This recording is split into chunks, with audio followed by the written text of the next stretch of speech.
Hello students. आज हम लोग डिस्कस करने जा रहे हैं noise pollution control, it's rules and regulations.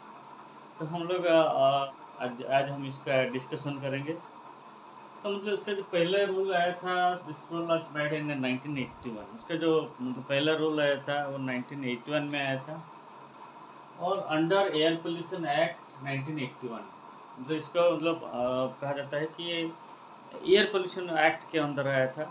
और इसमें उसके साथ और क्या था, एंड एनवायरमेंटल प्रोटेक्शन एक्ट, और उसके साथ एनवायरमेंटल प्रोटेक्शन एक्ट 1986 का साथ में दोनों सा एक्ट मिल के नॉइज़ पोल्यूशन कंट्रोल के लिए एक्ट बनाया गया। इसी को भी रूल 2000 कहा जाता है, और याद रखिए ये रूल 2000 है, एक्ट 2000 इसको कहा जाता है।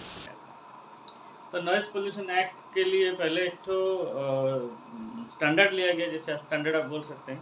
तो एम्बिएंट एयर मतलब सराउंडिंग एयर होता है, मतलब जो एनवायरनमेंट में जो एयर है उसी को एम्बिएंट एयर कहा जाता है।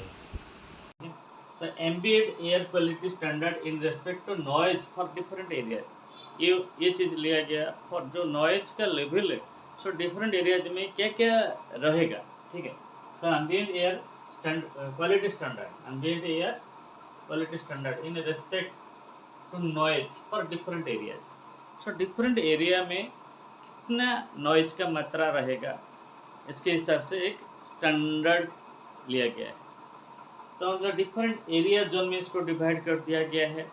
Area zone A B C D, 4 zone में डिवाइड कर दिया।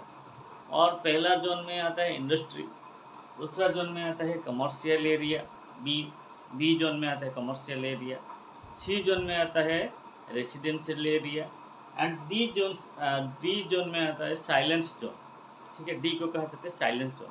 तो साइलेंस जोन क्या होता है? सो इसमें इसके अंदर आता है हॉस्पिटल आता है, स्कूल आता है। सो ये सब होते हैं साइलेंस जोन, जहाँ पे मतलब ज़्यादा नॉइज अलाउड नहीं है। तो इसके हिसाब से जो नॉइज लेवल डिसाइड किया गया है। तो noise level generally industrial area का रखा गया है 75 टू 70। 75 दिन में, डे टाइम में 75 और नाइट टाइम में 70 रखा गया। और कमर्शियल एरिया मतलब जहाँ पे हमारा मार्केट वगैरह है, कमर्शियल एरिया, उसी वहाँ पर ये जो नॉइज लेवल है 65 है इन डेसिबल, ठीक है। डेसिबल होता है जो जो नॉइज का यूनिट होता है डेसिबल में। डेसिबल में हम नॉइज का यूनिट लिखते हैं।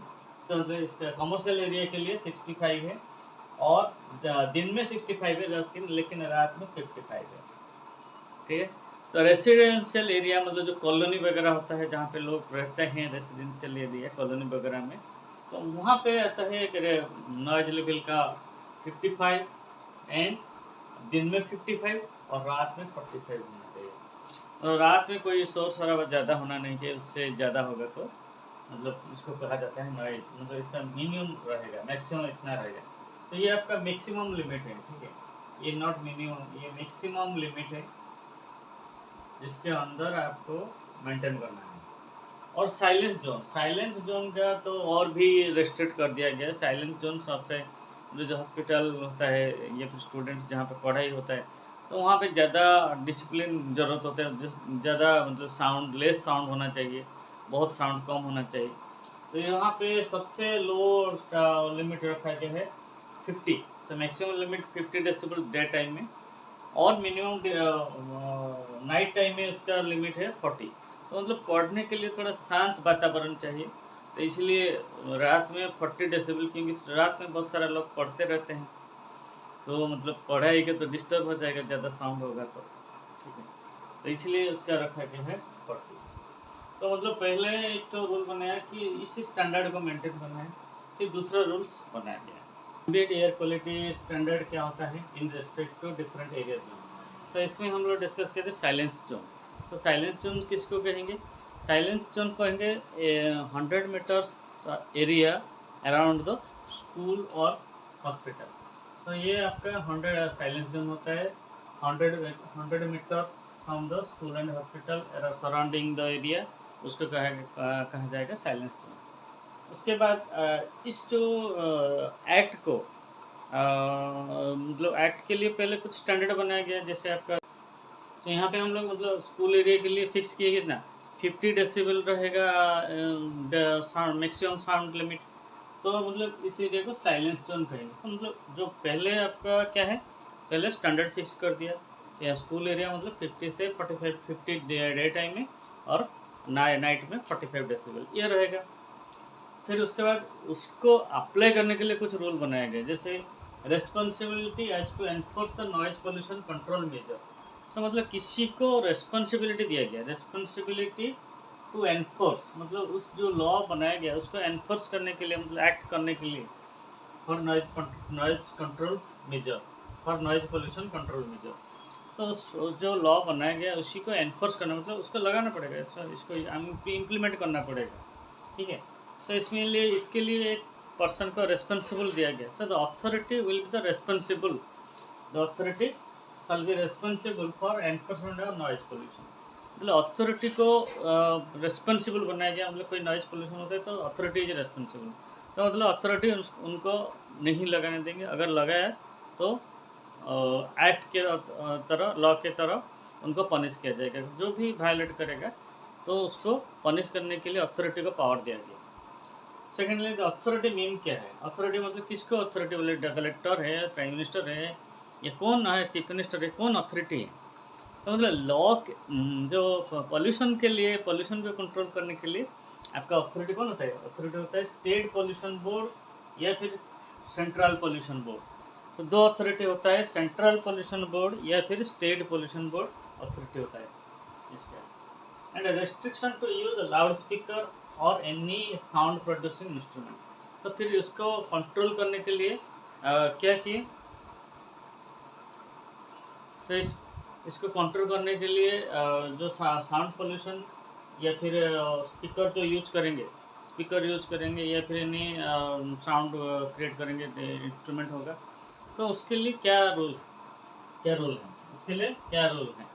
Restriction to use loud speaker और एनी साउंड प्रोड्यूसिंग इंस्ट्रूमेंट। तो साउंड प्रोड्यूसिंग इंस्ट्रूमेंट के लिए क्या रेस्ट्रिक्शन है, कैसे रेस्ट्रिक्शन है। The loud speakers cannot be used without written permission। सो मतलब कोई भी लाउड स्पीकर है तो उसको यूज करने के लिए रिटन परमिशन चाहिए, रिटन परमिशन चाहिए। तो विदाउट रिटन परमिशन कोई भी साउंड मतलब लाउड स्पीकर यूज नहीं कर सकता। And authority noise without permission of the authority, मतलब ये स्टेट पोल्यूशन बोर्ड या फिर कंट्रोल सेंट्रल पोल्यूशन बोर्ड उसका अथॉरिटी है। सो उनसे रिटन परमिशन लाने के बाद इसको यूज कर सकते। Noise level can not accessed 10 decibel above the ambient noise level. So ambient noise level जो है उससे ज़्यादा 10 डेसिबल ही यूज कर सकते हैं, और मैक्सिमम 75 डेसिबल जिस किसका था, इंडस्ट्रियल एरिया का, तो मैक्सिमम 75 डेसिबल और उससे ज़्यादा नहीं यूज कर सकते, ठीक है। उससे ज़्यादा हम यूज ही नहीं कर सकते, वो परमिशन ही नहीं देते उसके ज़्यादा। सो मैक्सिमम डेसिबल आपका जो रिटन परमिशन होगा वहाँ पे लिखाया जाए, ये चीज़ लिखाया जाएगा कि आप मतलब स्कूल एरिया में है 50 डेसिबल है तो मैक्सिमम 60 जाएगा, 50 डेसिबल उसका लिमिट है तो मैक्सिमम 60 में यूज कर सकते हैं और उसके आगे नहीं। अगर कहीं पे एरिया में, किस एरिया में, अगर सपोज इंडस्ट्रियल एरिया में जा रहे तो मैक्सिमम 75 जाएंगे, क्योंकि उससे नॉइज ज़्यादा अलाउड नहीं है। अभी आप लोग भी सुने हैं कि इसे जो डीजे बज रहा है, डीजे से कोई मतलब एक आर्टिस्ट का मौत हो गया, तो मतलब इससे डीजे साउंड से भी आपको बहुत हार्म होता है, तो उससे इसलिए उसको कंट्रोल किया जाता है। नेक्स्ट पॉइंट है consequence of violence of silence zone. So अगर कोई भी अगर साइलेंस जोन को रूल वायलेट कर लेता है, तो साइलेंस जोन का कितना रखा है स्कूल एरिया में 50 डेसिबल। सो साइलेंस जोन का जो एरिया है उनका वहाँ पे रखा गया 50 डेसिबल। सो कोई भी अगर मतलब एनी पर्सन हो uses sound above 50 decibel, then he or she is punishable by the authority. So any violation liable to punishment like penalty or imprisonment। तो मतलब उसको पेनल्टी लगेगा अगर वो वायलेट कर लेता है, कोई भी any person can use the sound above 10 decibel, तो क्या होगा, उसको पनिशमेंट होगा। या फिर आपको पनिशमेंट मतलब punishment in form of money, penalty देगा, या फिर इम्प्रिजनमेंट, आप उसको जेल भी जाना पड़ेगा। ठीक है। फिर उसके बाद कैसे इसका मतलब रूल को कैसे कौन इसको इम्प्लीमेंट करे, आपको तो पता है इम्प्लीमेंट कौन करेगा, authority, state pollution control board का अधिकारी कंट्रोल करेंगे। ठीक है। उसके बाद कंप्लेन कहाँ कैसे करेंगे, next point is complain to be made to the authority, मतलब इसका जो जो पोल्यूशन हो रहा है तो मतलब कोई भी कंप्लेन जाके कर सकता है, any citizen can give a complain, so any person can give a complaint to the authority if it exceeds 10 decibel than the specified level। so कोई भी मतलब पर्सन जाके कंप्लेन कर सकता है, या कोई भी सिटीजन, इंडियन सिटीजन जाके कंप्लेन कर सकता है कि यहाँ पे जो साउंड लेवल है that is exceeding 10 decibel than the specified limit, ज़्यादा साउंड हो रहा है। तो इस तरह कंप्लेन करने से ये जो साउंड का जो पोल्यूशन हो रहा है वो कंट्रोल हो जाएगा, नॉइज़ पोल्यूशन कंट्रोल होगा। तो पहले इसमें कंप्लेन होना चाहिए। कंप्लेन होने के बाद पहले तो आप जब भी इस टाइप का मतलब नॉइज़ पोल्यूशन को कंट्रोल करना चाहिए, पहले रिटन परमिशन चाहिए कि हम लोग साउंड यूज़ करेंगे तो इसी लिमिट के अंदर यूज़ करेंगे। सेकेंड, अगर कोई यूज़ कर लिया साउंड ज़्यादा तो इसलिए उसको क्या करेंगे, उसका कंप्लेन करेंगे। तो कंप्लेन करेंगे तो अथॉरिटी क्या कर सकता है, उसको अथॉरिटी उसको पेनल्टी दे सकते हैं या फिर उसको पनिशमेंट लेके जेल भी भेज सकते हैं। तो इस तरह मतलब स्ट्रिक्ट रेगुलेशन बनाया गया ताकि टू कंट्रोल द पोल्यूशन। ठीक है। तो आप ये सारा चीज़ सब लिखिए और ये तो सब समझ लिए, अभी इसको शेयर कीजिए और सब्सक्राइब कर लीजिए। Thank you all, thank you.